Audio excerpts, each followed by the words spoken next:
was only born in 1942.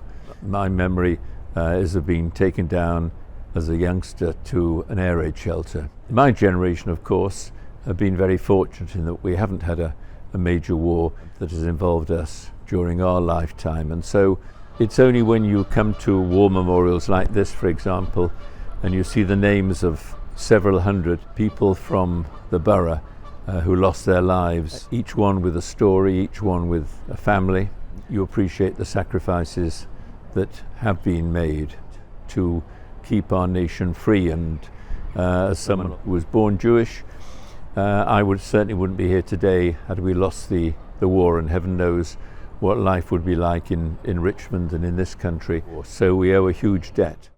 The war in Europe did end.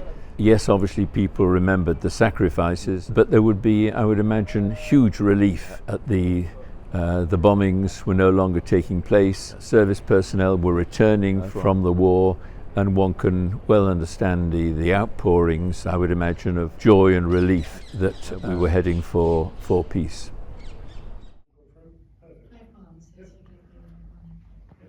Richmond was a little bit unique within sort of the British society in that last years of the war, because unlike many other parts of the country, particularly in London and the South East, it had not suffered the same amount of bombing and damage. As Allied troops marched across Germany towards Berlin, as people knew the war was coming to an end, Richmond became a bit of a hub for celebrations. Days, weeks, maybe even months before actual VE Day came along. In many ways, the suffering and the hardship didn't finish with VE Day. The years of rationing, of rebuild, of bomb sites littered London and the South East. And that rebuild took a long time, and so Richmond still was that little gem, that little space that people could get away from it. As a museum curator, you know, my whole life is about trying to remember the past and make sure that we hold on to those memories and the lessons from that past. As the social consciousness, as fewer and fewer people are around who actually were able to witness and celebrate on VE Day are still with us. For the last 12 years I've been running butterfly walks once a year to raise money for the local hospice. Unfortunately, after a succession of years of great success, last year was the worst year ever. And one of the species that was particularly hit was the red admiral, which is a lot of people's favourite butterfly. One Sunday morning on a trip to Chipping Norton to the local antique centre, what should I see in the distance but this? A picture of a red admiral butterfly. Then as I got close to it, I could see the wording, and quite frankly it just made me go shivering cold all over. And the wording at the bottom is the bit that really chilled me. Made from the rubbish of the ruins of Berlin in 1945. When the Battle of Berlin was over, they met again.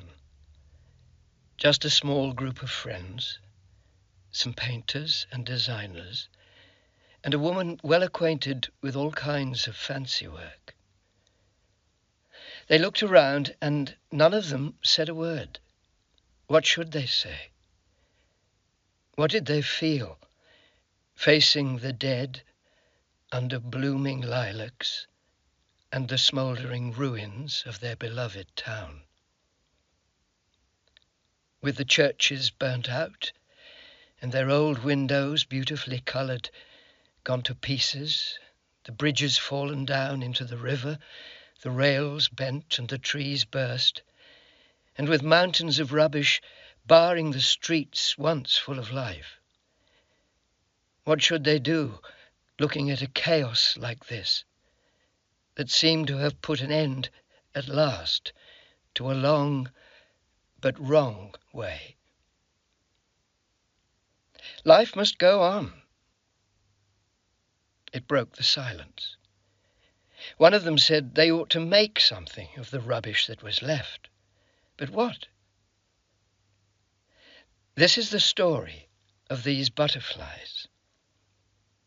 They were made during the summer of 1945 in Berlin piece after piece by the patient and clever hands of men and women who had no paints and brushes to work with, and no canvas or paper to work on, but were ready to do most everything.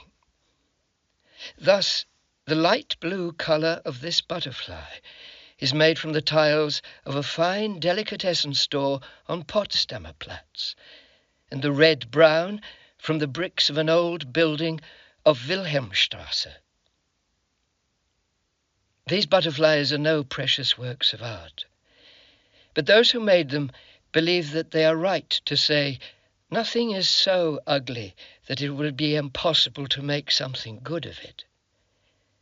And they sincerely hope that every one of these butterflies, coming from the ruins of Berlin into the world, will have a friendly reception wherever it may go. For it wants to tell that there are many Germans who will do their best to make good for the terrible and shameful events of the past. Such is the message you will bring home, taking with you this butterfly, number C348, a true imitation of Pyrameus atalanta that you may have seen in the gardens and parks of Berlin, in memory of summer 1945.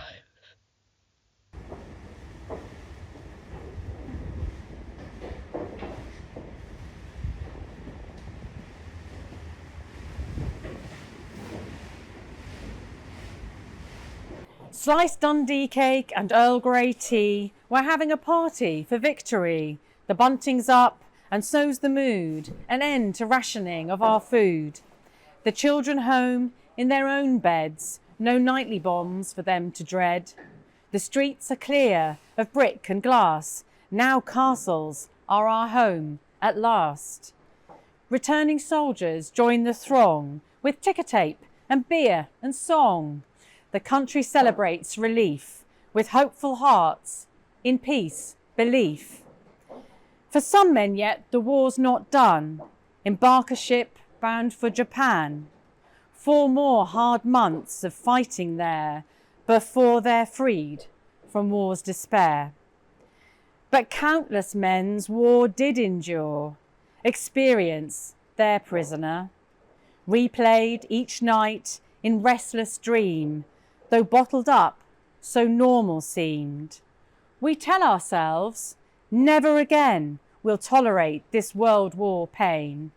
But history knows different.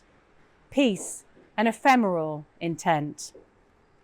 Today, we think of those alive on 8th of May in 45.